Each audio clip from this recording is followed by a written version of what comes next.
নমস্কার বন্ধুরা, আমার চ্যানেলে তোমাদের সকলকেই স্বাগত জানিয়ে শুরু করলাম আজকের ব্লগটি। আশা করি সাই বাবার কৃপায় তোমরা ভালো আছো। তো বন্ধুরা, তোমরা আমার আজকের ভিডিওটি না টেনে পুরো দেখো। ভালো লাগলে লাইক, শেয়ার, সাবস্ক্রাইব করে দিও। বাবা আর আমি এসেছি ডক্টর চেকআপে বহরমপুরে। তো এসেই বাবা আর আমি ডক্টর বাবুকে চেকআপ করিয়ে নিয়েছি। বাবার ওয়েটটা চেক হলো, দেন প্রেসার চেক হলো, মানে ডক্টর বাবুর অ্যাসিস্ট্যান্টরা করে নিল চেকআপের ফর্মালিটিগুলো। আর আমাকে একসঙ্গে অনেকগুলো ব্লাড রিপোর্ট করতে দিয়েছে। তো আমার বিয়ের পর থেকে না বহুত কবার ব্লাড টেস্ট হয়েছে, তবুও বড্ড ভয় করে ইঞ্জেকশনের সূচটি দেখে। বন্ধুরা, বিধাতার দেওয়া নানান অসুখেই আমার জীবনটা শেষ হয়ে গেল গো। যত সব ক্রিটিক্যাল অসুখগুলোই বাছাই করে আমাকে বিধাতা দিয়েছে। আমার ছোট্ট পরিবারটি নিয়ে আনন্দে বাঁচতে চেয়েছিলাম, কিন্তু এই বিধাতার দেওয়া অসুখে আমি আস্তে আস্তে তিলে তিলে কষ্টে শেষ হয়ে যাচ্ছি। আর পারছি না, এই দানব অসুখের সঙ্গে লড়াই চালিয়ে যাচ্ছি সুস্থভাবে বেঁচে থাকার জন্য, কিন্তু আস্তে আস্তে হেরে যাচ্ছি আমি। তোমরা ভাবতে পারো আমার শরীরের বাম সাইডের মাথা থেকে পুরো পায়ের নিচে পর্যন্ত অসুখে পুরো শেষ। চরম ব্যথা, হাত দিয়ে কিছু ভারী জিনিস, এমনকি এক মগ জল ধরে রাখি, হাতটি ব্যথাতে অসাড় হয়ে থাকে, হাত থেকে নিচে পড়ে যায় মগটি। ঘাড়, বুক, পেটে চরম ব্যথা করে, এমনকি পা দিয়ে হাঁটতেও বড্ড কষ্ট হয় গো। বন্ধুরা, তবুও হার মানি না, বেঁচে থাকার জন্য অসুখের সঙ্গে লড়াই চালিয়ে যাচ্ছি। আমি আজকে ডক্টর চেকআপে এসেছি, এসব ট্রিটমেন্ট তো চলছেই, নতুন করে আবারও নতুন অসুখ দানা বেঁধেছে আমার শরীরে। প্রচণ্ড হাড়ে মাথা যন্ত্রণা করছে, তার সঙ্গে চুলে হাত দিলে গুচ্ছ চুল ঝরে যাচ্ছে। এর জন্য জিয়াগঞ্জে এক ডক্টরবাবুর কাছে চেকআপ করালেও বেশি পাওয়ারের ওষুধ খেয়েও কমেনি ব্যথা। ওই জন্যই বহরমপুরে ডাক্তার দেখাতে আসলাম। এর আগে দুবার ব্যাঙ্গালোর থেকে ব্রেন এমআরআই করিয়েছি, তখন তো পিআরএল লেভেল চরম হাই ছিল, ওই জন্যই।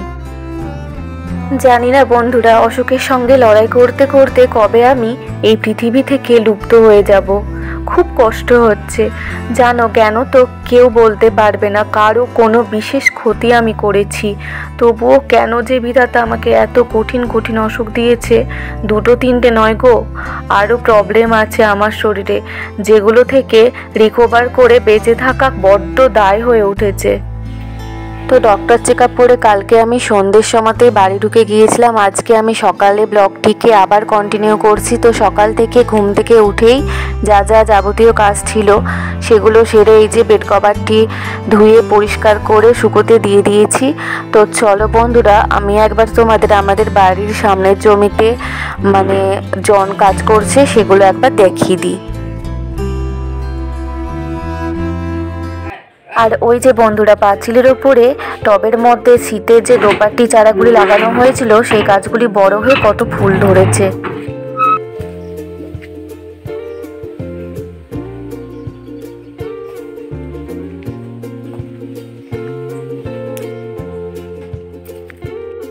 আমাদের বাড়ির সামনের জমিটা ওই যে বাবা জন করেছে, তো জন দিয়ে নেট দিয়ে পুরোটা ঘিরে দিচ্ছে। কি বলতো ঘিরছে কেন?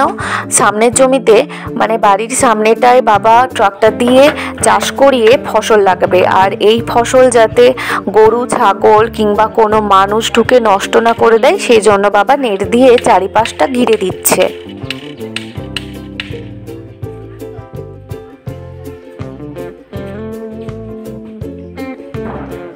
বন্ধুরা, আমি বাঁচতে চাই গো, আমি বাঁচতে চাই আমার বাবার জন্য, ছেলের জন্য, বোনেরা তো আছেই, শাশুড়ি মাকেও দেখতে হবে, আর এই জীবনে সব থেকে যাকে ভালোবাসি ডিয়ার হাজবেন্ড পূর্ণেন্দুর জন্যও।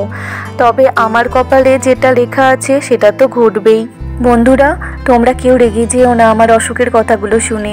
আমার জীবনের বাস্তব কথাগুলো, মনের কথাগুলো তো তোমাদের কাছে শেয়ার করলে তোমরা তো আমার জন্য ভগবানের কাছে একটু প্রার্থনা করতে পারবে যে আমাকে যেন আর কটা বছর বেঁচে থাকার লড়াইয়ে ভগবান যেন আমার পাশে থেকে মনোবল যোগায়। বন্ধুরা, কষ্টকে আমি ভয় পাই না, লুপ্ত হওয়াটাকেও ভয় পাই না। ভয় এই জন্যই আমার সোনা আরেকটু বড় হয়ে যাক, বাবাটার পাশে কিছুক্ষণ দাঁড়াই। এখনই যদি অসুখ আমার জীবনটাকে গ্রাস করে নেয়, তবে তো সব শেষ হয়ে যাবে, আমার ছোট্ট পরিবারটি যে ভেঙে পড়বে।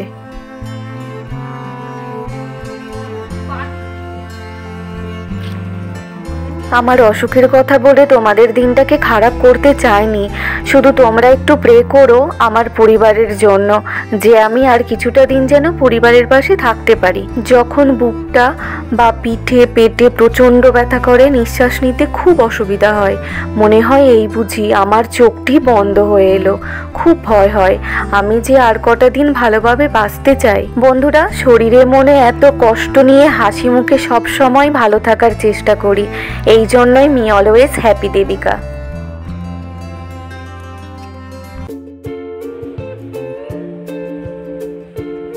যা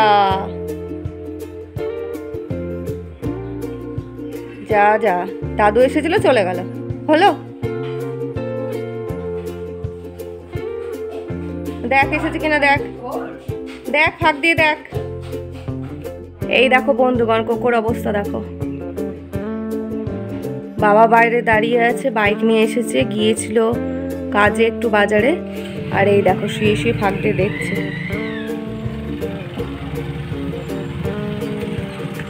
কে রে কে? দাঁড়াও, খুলছি। যা যা, ওদিকে যা, ওদিকে যা। বাবা বাজারে গিয়েছিল, চলে আসায় দরজা খুলতে গিয়েছিলাম, কিন্তু আরেকটা জিনিস ভুলে গিয়েছিল নিতে, সেটা আনতে আবার গেল বাইকে করে বাজারে।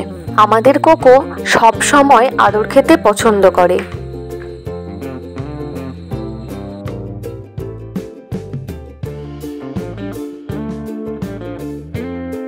বাবার বাইকের আওয়াজ পেয়ে দেখ।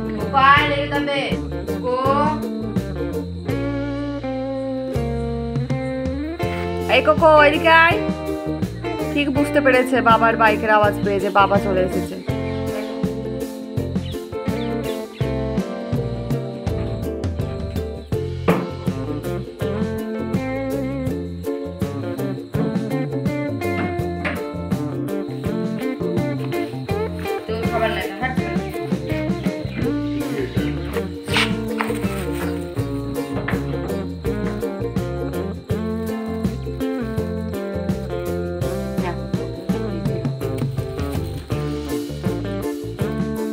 তো বাবা বাজার থেকে নিয়ে এসেছে কিছু ফল পুজোর জন্য, আর এই ব্যাগে নিয়ে এসেছে সবজি।